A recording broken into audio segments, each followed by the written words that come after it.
Okay, Pat, Floyd Landis has come out again in the news yesterday with some more accusations. UCI copped a bit of a bad rap, I guess, during this whole situation. Has anything else come up? Anything new? Anything you can add to it all?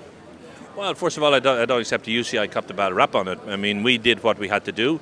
We asked for investigations to be opened, and that's the case. As I speak now, there's an investigation ongoing into the Landis allegations. So I don't want to comment on the allegations as they appear today, other than to say that when the investigation is over, if we're given evidence, which means we can go forward with an anti-doping rule violation procedure against any rider, no matter how big or how small, we will do so. We're obligated to do so, and we will do so.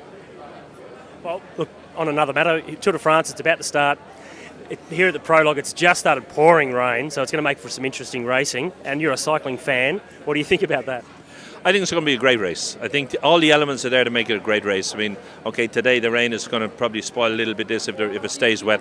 Some guys, will go down and one thing or another, and it takes a little bit away as to who the real winner might be. But I think the next couple of days, normally the first week of the Tour is a week for the sprinters, a week going for the green jersey and, bunch finish and so forth. But I think this week coming is going to be completely different, because tomorrow's stage goes up along the coast where you can get wind coming in off the coast. Then a couple of days' time they go over the Pavé near Paris-Roubaix, sections of Paris-Roubaix.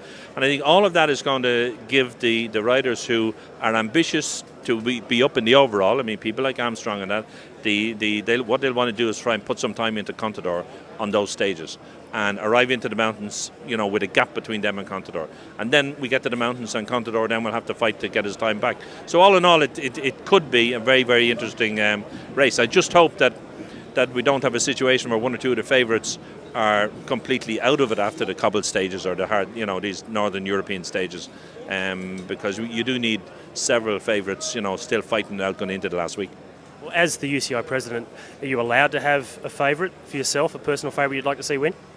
No, I'm not necessarily allowed to have a favourite. I mean, as a cycling person, everybody will say it's Contador's the clear favourite, and I think that probably is the case, still is the case. But 3 weeks, anything can happen in 3 weeks, and there's some very good riders out there that'll fight for it. Wiggins, I see him having a better tour than he had last year, so that means he should arrive on the podium, which would be great to see. Oh, absolutely. Look, here you can see it with all the teams set up and the way the sport and the teams are growing so big every year, and the tour's getting so big. The Pro Tour itself, where are you heading? How do you see it all unfolding the next couple of years? The UCI's role in the world of cycling. Well, that's exactly what you said. The world of cycling is very appropriate, because our role is to develop it around the world, and that's what we intend doing. And with the Pro Tour and with the development of these teams and the size and scale, as you say, the way it's in, it has been a conscious decision of ours to try and encourage this to happen, because we need big teams like these ones that are around here today to help us develop cycling in the rest of the world. And I think we're now looking, in the coming years at places like the Middle East, China, India, to bring on big races, in the years to come, and make this sport truly a global sport. It's really tough to find the right formula. Obviously, we have Saxo Bank and Bjarne Riis in a little bit of trouble at the moment, I guess, trying to find a new sponsor. That team may not continue next year, and it's not like a normal franchise sport like an American model. What is the answer, and how do we make the teams a little bit more sustainable? Well, I mean, this is a problem which we've had with the big organisers over the past couple of years, because the big organisers don't want the teams to be sustainable, because they're afraid that if the teams get sustainable and get strong, then they're going to come after the organisers for a division of the marketing rights in years to come.